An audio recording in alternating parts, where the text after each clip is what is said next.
Welcome to this latest edition of our Workbench blog and all the news, updates and modelling exclusives from the fascinating world of Airfix. With so many new model release editions joining the Airfix range at this present moment, it didn't take us long to decide that it was time to unleash the latest double blog weekend on our loyal Workbench audience as we try to keep pace with all the new model arrivals. The subject of this latest kit update is the return of our 1/48th scale Folland Gnat, particularly as it's returning with the two scheme options with which this delightful model made its range debut back in 2014. A famous British jet trainer from the 1960s and 70s, the Gnat continues to attract new modelling admirers to this day by virtue of its diminutive size and stunning good looks. How two fully equipped RAF airmen managed to squeeze themselves inside the cockpit of a Gnat is another story altogether. With this beautiful little model already in our warehouse and available, we will be marking its reintroduction by looking at the history of this jet, which not only trained hundreds of pilots, but also became one of the most famous in post-war history as the mount of the celebrated Red Arrows. We will also take a closer look at the two scheme options which feature with this kit, and by showcasing a selection of built model images finished in both, attempt to help readers decide which of the two gets their vote, in advance of this kit taking up residency on their own workstations. We have a true British aviation pocket rocket for your consideration in this second blog release of the weekend. Small but perfectly formed, the Folland Gnat served the RAF with distinction as their advanced jet trainer throughout the 1960s and 70s, whilst also becoming one of the most famous aircraft in the world as the mount of the Red Arrows. In the years which followed the end of the Second World War, and with aviation in the grip of a jet-powered revolution, it seemed as if the search for ever greater speed was producing a new breed of larger aircraft types, even those which were intended to perform the fighter/air defence role.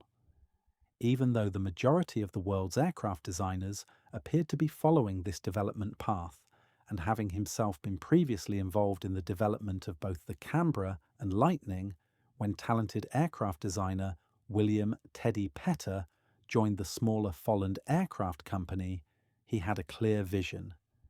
He wanted to put his new company on the map, from a design perspective, enabling them to compete for lucrative military orders.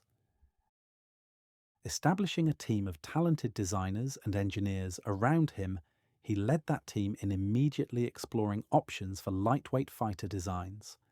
in response to a perceived RAF requirement for such an aircraft to meet the growing threat from the Soviet Union. Initially proceeding using company investment alone, he chose to break with popular convention at that time in producing a small, lightweight design which was both easy to produce and maintain, yet still possessed impressive performance. The aircraft most aviation enthusiasts now know as the Gnat T, one can trace its lineage back to that time, and the development as a cost-effective, lightweight, high-performance fighter, ground attack aircraft. Petter and his Folland team were of the opinion that an aircraft such as this would be of interest not only to the Royal Air Force, but potentially also to many of the world's modernising, cash-strapped air forces. His thinking was that rather than equipping air forces with ever larger, ever more complex and ever more expensive aircraft,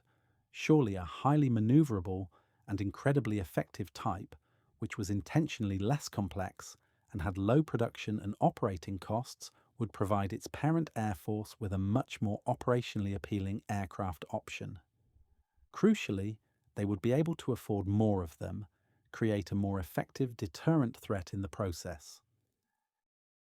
Despite his resultant design possessing outstanding flight performance and showing great promise in both the light fighter and ground attack roles, the Air Ministry were still unimpressed, but whilst deciding not to pursue their interest in that aircraft, did instead convince Petter to consider developing the aircraft still further, but not as a lightweight fighter, as an advanced two-seat training aircraft, something they certainly did have a requirement for. Such a radical change in requirement did present the design team at Folland with some significant challenges, resulting in the new aircraft being very different from the original fighter aircraft they had been working on. Nevertheless, they set about their work with renewed enthusiasm. The new training variant would require a redesigned and lengthened fuselage, both to allow for the installation of a second seat and the installation of a more powerful engine. A new wing configuration and redesigned tail unit would also be features of their new training aircraft, an aircraft which would subsequently be christened the Folland Gnat. The first production Gnat. T-1 trainers for the Royal Air Force were delivered to the Central Flying School at Little Rissington in early 1962, but it would be No. 4 Flying Training School at RAF Valley who would take the accolade of being the major operator of this beautiful little aeroplane in an advanced jet pilot training role. With the RAF now operating an all-jet training program, once they had safely negotiated the ab initio and basic flight training phases, it was on to the jets, first in the Jet Provost, and if successful there, on to No. 4 Flying Training School at RAF Valley, and the exciting prospect of flying the diminutive Folland Gnat, an aircraft student pilots and instructors alike regarded as something of a pocket rocket. For most people, though, the Gnat is remembered as the mount of spectacular aerobatic display teams of the 1960s and 70s, first with RAF Valley's Yellow Jacks and more famously with the Red Arrows, who used these diminutive jets for 14 display seasons. As the Folland Gnat entered squadron service, the RAF were keen to display the many qualities of their new trainer to the huge audiences at the Farnborough Air Show, and a group of instructors at RAF Valley thought they had just the thing. With many RAF stations boasting a solo display aircraft, instructors at No. 4 Flying Training School had the idea of forming a display team consisting of 5 aircraft, 2 either side of the leader, and as the project began to gain some momentum, it was decided that the aircraft should be painted in an unusual colour scheme. Forming unofficially during 1963, the team began training in the skies above RAF Valley, immediately attracting the attention of the locals. Local aviation folklore has it that a locally based reporter on Anglesey had seen the aircraft displaying over the airfield and made an official request to watch the team practicing from the lofty vantage point of RAF Valley's control tower. This request was duly granted, and whilst marvelling at the precision flying he was allowed to watch from such an advantageous position, he overheard the radio communications of the leader calling a break to land. Using the team's call sign, the reporter heard Yellow Jack's break, something he would later use in his report article. As this seemed to be an entirely appropriate name for a team of yellow-painted jets, it naturally stuck, and the Yellow Jacks display team was born. No. 4. Flying Training School were keen to show off their new Gnat jet trainers, which they did in some style with their Yellow Jacks team. As information about the team began to circulate more widely, the roads around RAF Valley began to fill with local people and holidaymakers, all desperate to catch a glimpse of this exciting new aerobatic display team and their brightly coloured aircraft on practice days. Indeed, the situation became so serious that the local council had to build a dedicated viewing area to accommodate at least some of the extra visitors, an area which is still in use to this day, but now as a car park and meeting point for members of the Valley Aviation Society. The colour of the aircraft was extremely popular with enthusiasts and the public alike, particularly as the jets looked absolutely stunning against a clear blue sky, especially while streaming their white smoke. It was, however, quickly discovered that the gnats were much less visible on grey and overcast days, which would be quite a significant problem considering the unpredictability of the good old British weather.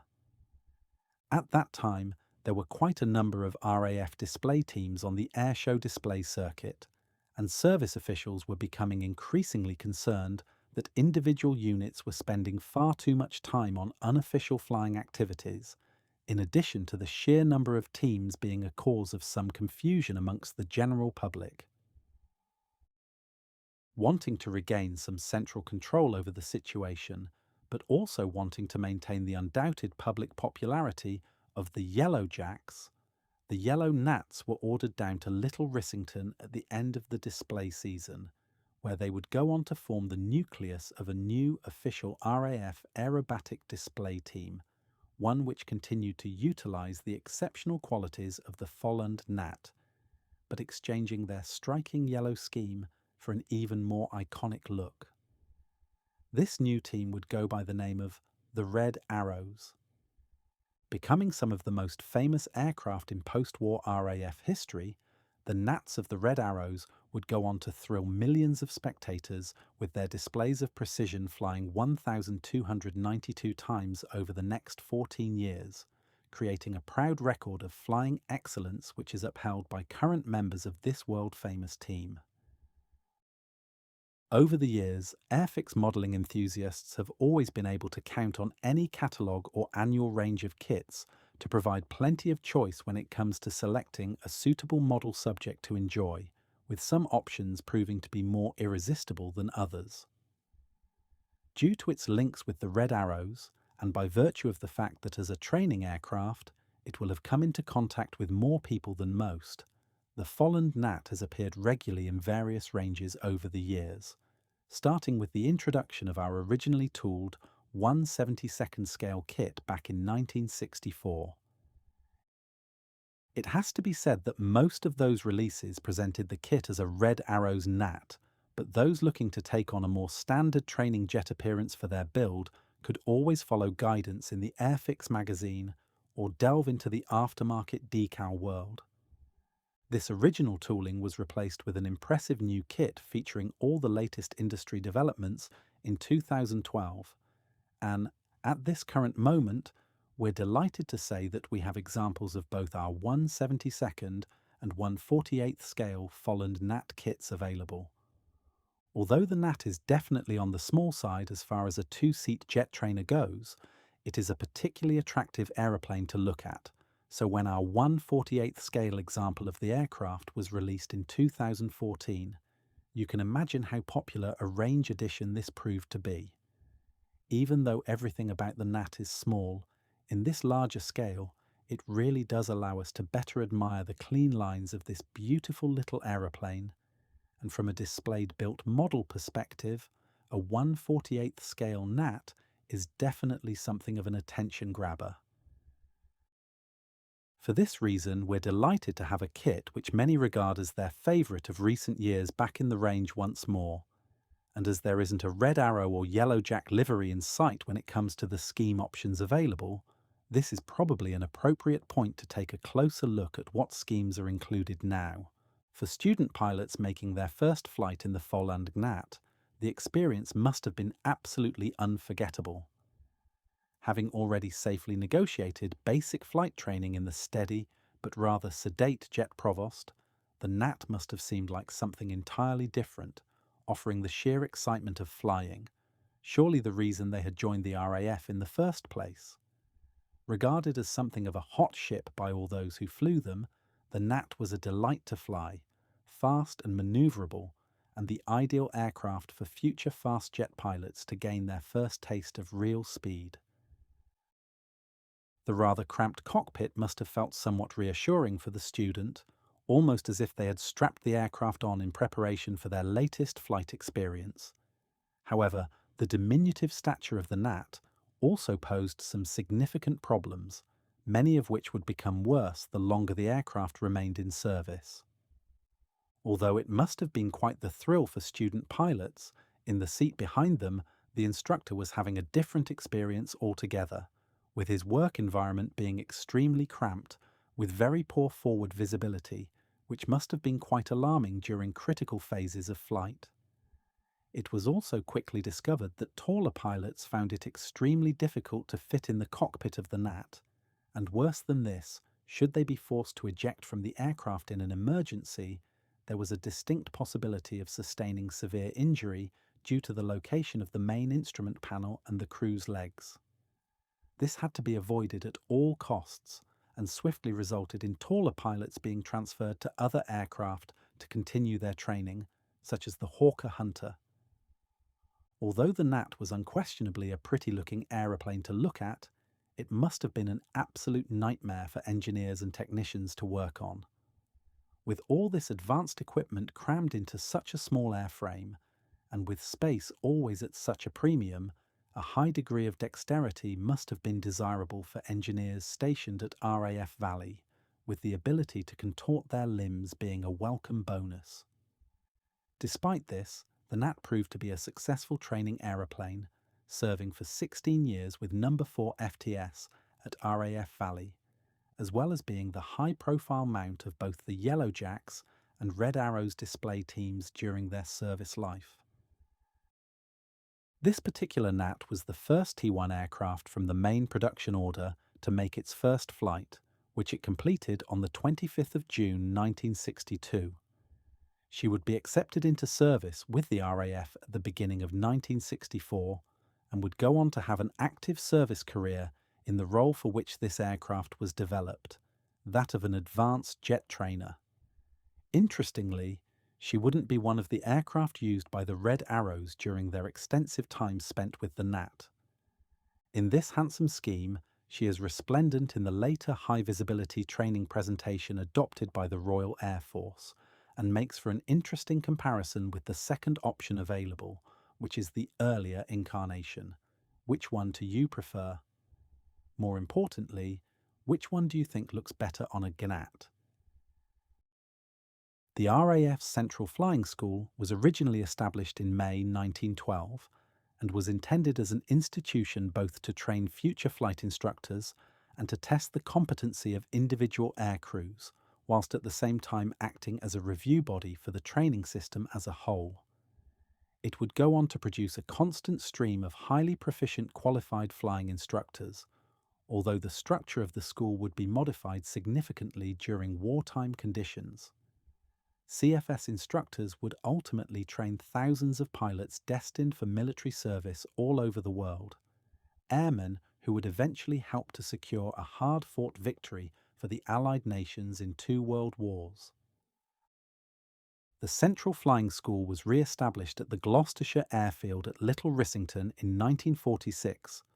a location which has since become synonymous with the unit and the training of pilots.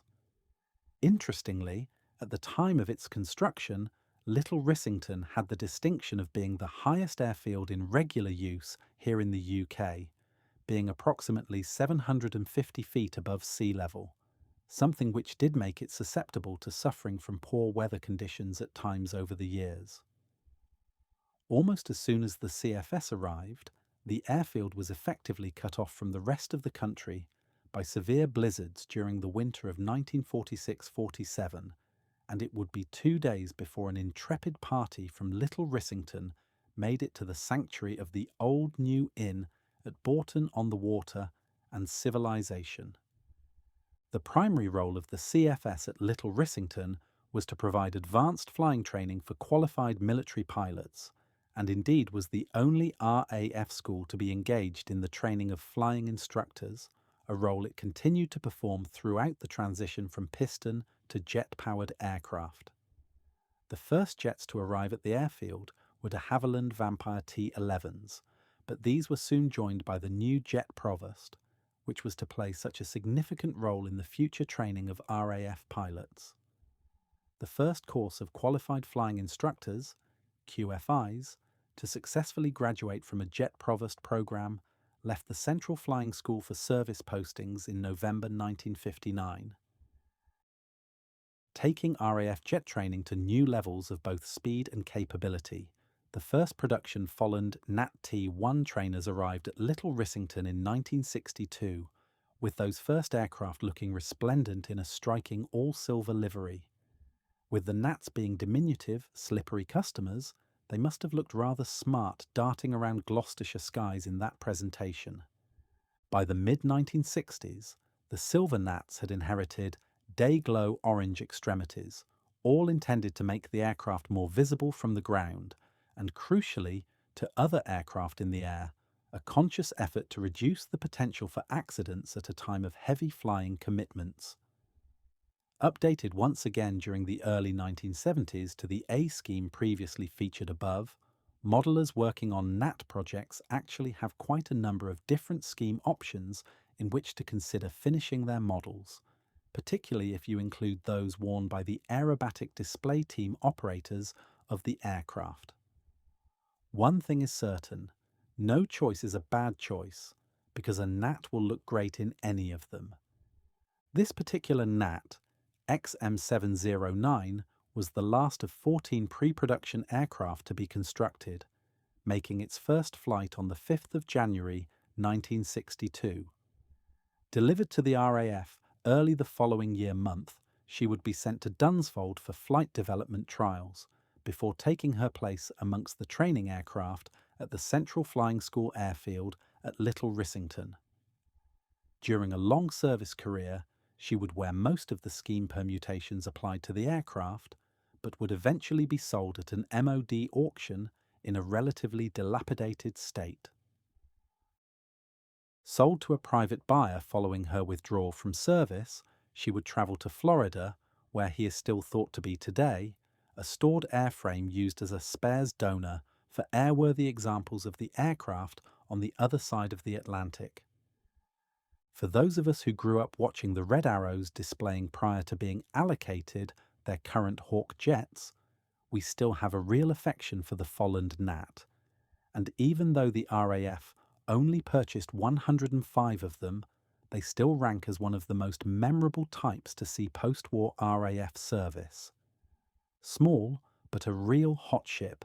the Gnat may have failed to impress the Air Ministry as a lightweight fighter aircraft. However, it would go on to be one of the highest profile aircraft to ever see Royal Air Force service. As a model kit, this 1/48th scale Butte is an absolute cracker, one which builds into a stunningly accurate representation of the distinctive Folland Gnat. If 1/72nd scale is more your thing, we also have some Gnat trade for you at the moment, as both the 1/48th and 1/72nd scale Gnat kits are currently in stock and available. A really handsome looking aeroplane, this Gnat kit would look great displayed next to something like an English Electric Lightning, with the size difference between the two clearly highlighting the challenges Teddy Petter and his team faced when trying to convince Air Ministry officials about the benefits of his new lightweight fighter back in the 1950s. We are afraid that's all we have for you in this latest edition, but we will be back next Friday with more project development updates and the very latest Airfix kit exclusives. In the meantime, we are always keen to hear your views on all things Airfix, and in particular, any thoughts and opinions you may have regarding our Workbench blog. If you would like to drop us a quick line, could we please ask that you use our Workbench at airfix.com, email for all correspondence. To revisit any of the Airfix blogs we have produced over the past 7 years or so, please head to our main Workbench hub, where you will find our entire blog back catalogue and all the Airfix design projects we have already covered. Head over to airfix.com for more information about the subject matter discussed during this podcast. If you're listening to this on YouTube, please give us a like and subscribe to the channel. If you're listening on your audio platform of choice, feel free to rate us 5 stars and follow us. We'll see you next week for another installment of Workbench. This podcast audio was generated by AI using text written by a human